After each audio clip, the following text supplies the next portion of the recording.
हरियाणा की राजनीति पर अंकल भूपेंद्र सिंह हुड्डा विपक्षी नेता भी हैं, 10 साल से पूर्व सीएम भी रहे। उन्होंने साफ तौर पर बोला, एक हाथ से दो, एक हाथ से लो, गठबंधन करने के लिए रेडी हैं। तानाशाही चल रही है, आप भी मानिए तानाशाही चल रही है। और वो चाहते हैं कि यदि INLD के साथ, यानी आपकी पार्टी भी छोटी पार्टी है, इसमें कोई दो राय नहीं है, आप कांग्रेस का मुकाबला हरियाणा में कर सकते हो, लेकिन भारत में तो नहीं कर सकते। यदि आपको एक सीट यदि लोकसभा देते हैं तो क्या आप INLD से मतलब कांग्रेस से गठबंधन करने के लिए तैयार हो, या उसके ऊपर भी आपके हाईकमान सोचेगा? देखो, गठबंधन का फैसला तो डेफिनेटली हाईकमान ही सोचेगा। आपका तजुर्बा क्या है? जो मेरी राय है, एक सीट पे गठबंधन नहीं करना चाहिए। पल्ले क्या है कांग्रेस के, क्या बन रही है? जो ठीक है, एक सेंट्रल पार्टी है, सेंट्रल पार्टी है, इसमें कोई दो राय नहीं, लेकिन हरियाणा के अंदर कोई बड़ी तो 32 तो विधायक भी है, तो है 32 विधायक, आपका एक है। हाँ बिल्कुल बिल्कुल, आपकी बात ठीक है। मेरी बात सुनो, 32 जो ये है ना, ये 32 हमने घनी बार बना बना के छोड़ लिए। अच्छा। हाँ, पिछली बार हमारी पार्टी टूटी थी, उस वजह से ये स्थिति है। और टूट के बावजूद भी जो लोक दल से निकले ना, वो भी सीट ले रहे हैं, वो हमारे वोट से आई थी। तो ये जो उड्डा गणा नाच है ना, इसको ये समझ में आना चाहिए कि पार्टी कांग्रेस तुम्हारी नहीं है। तुम इस पार्टी के एक बार एक मुख्यमंत्री बनाए गए थे, जैसे भजनलाल जी बनाए गए थे, और जैसे कल को कोई और बनाने की संभावना है, अगर इनके सूत आ जाती है तो हुड्डा की पार्टी नहीं है ये पार्टी है गांधी परिवार की। वहां से अगर हमारा गठबंधन होता है तो हम उसके समर्थन में इसलिए हैं क्योंकि जो देश के अंदर तानाशाही चल रही है वो हमें अच्छी नहीं लग रही। लेकिन जो हुड्डा कह रहे इतनी सीट है कौन भाई तू? तो बतावेगा हमारी सीट जितनी, ये मतलब 2-4 सीट तो हम अकेले ही ले लेंगे। अच्छा। हिसार है, अपना सिरसा है, कुरुक्षेत्र है, 10 में 4 सीट आप काट ही रहे हो। बिल्कुल बिल्कुल निकाल रहे हैं। वरना मैं आपको ये बताऊं, 3 सीट तो हमारी कहीं नहीं गई। और आप देखो, मैं से इधर उधर की बातें नहीं होती, थारा नाश कर देंगे जब हम नाश करवाना चाहो तो। इनके साथ तो वो और ये खसम मरे का धोखा नहीं, स्वतन विधवा होनी चाहिए। सिर करके इस मोदी की रांद काट लो ना, आंकड़ पाड़ोगे तो दुख पाओगे नहीं। बिल्कुल। जब हमने भी कई बातें की इस बारे में, आपके गठबंधन के बारे में, तो एक साफ तौर पर राय निकल के आती है कि INLD बीजेपी की बी टीम है। आपको मैं बता दूं कि राजस्थान में अभिषेक मोटोरिया का प्रचार अभय सिंह चौटाला ने किया। पिछली बार राज्यसभा के जब वोट पड़े थे, एक वोट था, वो भी आपका बीजेपी में गया। तो कहीं ना कहीं आपको लग रहा है, कांग्रेस को ये लग रहा है, अंदरूनी ये लग रहा है, कहीं ना कहीं इनको सीट दे देंगे तो कहीं ना कहीं ये दुष्यंत चौटाला की तरह भाज के फिर कांग्रेस में बीजेपी में नहीं चले जाए। कांग्रेस को जो लग रहा है, कांग्रेस भगवान है क्या? कि कांग्रेस को क्या लग रहा है उसी से पूरी दुनिया निर्धारित होगी।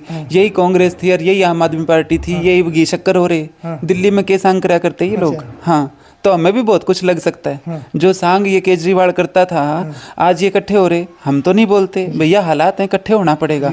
और जो इन्होंने कहा मोटोरिया साहब रिश्तेदारी है, बिल्कुल मैं तो खुद इस बात के समर्थन में हूँ कि कई जगह रिश्तेदारी के लिहाज रखनी पड़ती है। तो हालांकि मैं तो कभी राजस्थान गई नहीं वोट मांगने, लेकिन आप ये भी तो बताओ ना कि हमने तो कामरेड का वोट भी मांगा, जबकि हमारा उस पार्टी से कोई गठबंधन नहीं। वो किसानों के हक में था बंदा, तो उसके लिए वोट मांगने गए। और उसके अलावा हम पे तो मान लो एक रिश्तेदारी के नाते जाना पड़ गया, बड़ा सवाल पूछ लिया। और ये काचर जो पूरे हरियाणा में विरोध करते हन्ने थे, बोले जमुना पार करांगे, ये गोदी में जाके बैठे, ये गोदी में ही जाके बैठे हैं। तो मारे थे तब तक तो MP बना करते, मारे थे तब तक तो MP बना करते हिसार से गदाके से। ई बन लो न, ई बन लो, ई पैर धरन की जगह कौन पा रही।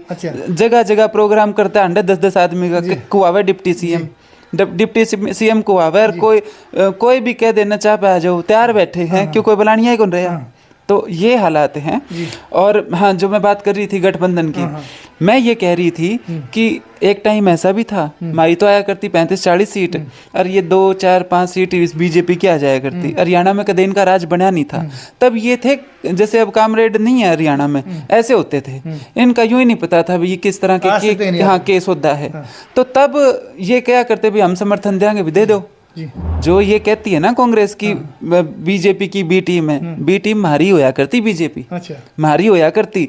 पहली बार ये तो क्या बता, बात तो सुनो, कर्ज उतारना चाहते हो? पहली बार हुड्डा की मेहरबानी से बीजेपी को, और नहीं, मैं आपकी बात सहमत हूँ, नहीं उसी बात पर आ रहा हूँ। आपने बोला कि हमारी बी टीम होती थी बीजेपी, तो कहीं ना कहीं ऐसा तो लोगों की नजरों में यही लग रहा है, कहीं ना कहीं आप कर्ज उतारना चाह रहे हो उनका, कि उसकी 5-7 सीट कम हो जाए, हम हुड्डा का नाम लेके जीत जाओ और फिर खट्टर ने फिर सीएम बना दिया। अरे हुड्डा के नाम में तो टोटा ही टोटा है। हुड्डा के नाम पे तो कांग्रेस ही कौन जीतने लग रहे। अच्छा। हाँ बिल्कुल, हुड्डा के नाम पे अगर जीतने होते तो ये हुड्डा के नाम पे ही ना आदमपुर इलेक्शन होया था, बरली जोड़ी। तो नहीं, आपने वहां भी तो धोखा ही किया कांग्रेस के साथ। कोडाराम जी को आपने उतार दिया वहां पे, ठीक है, 5,000 वोट भी खराब करवा दिए, जेपी को आपने गर्त में लगा दिया, वही आपका फिर वापस भाग गया कांग्रेस में। नहीं, हुड्डा के साथ धोखा किया क्यों? हुड्डा हमारी बुआ का छोरा लगे। धोखा क्या धोखा? हमारी एक पॉलिटिकल पार्टी है, अपने वर्करों को संभालो। अच्छा, हाँ, तुम अपने वर्करों को ही नहीं संभाल सकते। तो आप अपने एक विधायक के तौर पर उतारा था कोडाराम, आपने क्यों नहीं संभाल पाए? हैं? कोडाराम जी को आप क्यों नहीं रख पाए? देखो, हमारी पॉलिटिकल रणनीति थी। अच्छा, अब भाई अगर कोई एक कांग्रेस पार्टी को छोड़ के कोई आ रहा है तो एक पॉलिटिकल पार्टी के नाते हम बिल्कुल ज्वाइनिंग करवाएंगे। तो हमें तो खुशी हुई कि कोई आया कांग्रेस छोड़ के हमारे पास, बड़ी अच्छी बात है, और किसान परिवार से था, तो और हमने तो मान सम्मान भी दिया। तो इसमें गलत क्या है? अब ये मतलब इनके कोई छोटा मोटा वर्कर भी हमारा चला जाए तो उसको बड़ा प्रचारित करते हैं कि फलानी पार्टी से छोड़ के हुड्डा के साथ चल गया, तो हम क्यों ना लें उनके। अच्छा। बिल्कुल, मैं तो कहती हूँ हमारी पार्टी तो खट्टर ज्वाइन कर ले। अच्छा, बिल्कुल, खट्टर करनाल से टिकट दे दोगे? खट्टर को हम करनाल से टिकट दे देंगे, और हुड्डा ज्वाइन कर लेगा उसको भी दे देंगे एक दो टिकट, जितने उसकी मतलब टिकट का खतरा नहीं है यदि ज्वाइन करते टिकट। हाँ, मैं तो कहती हूँ भाजपा वालों को भी, कांग्रेस वालों को भी लोकदल ज्वाइन कर लो। जो ये घना वहम है ना कि हम पता नहीं क्या है, हमें पता है तुम क्या हो। ये पूरे हरियाणा से भीड़ इकट्ठी करके और जगह जगह ये जो कर रहे हो ना, ये सारा पैसे का खेल है। तुमने जमीनें बेची हुई भाई, पूरा, मैं कहना नहीं चाहती, ये जो प्रॉपर्टी डीलर था पैसा घना ही कमा रहा है और पैसे का खेल कर रखा है। लेकिन जनता, जो आम गरीब लोग हैं ना, वो जानते हैं कि अभय जी जिस तरीके से जनता के मुद्दे उठा रहे हैं, तो लोगों के मन में अभय सिंह चौटाला है।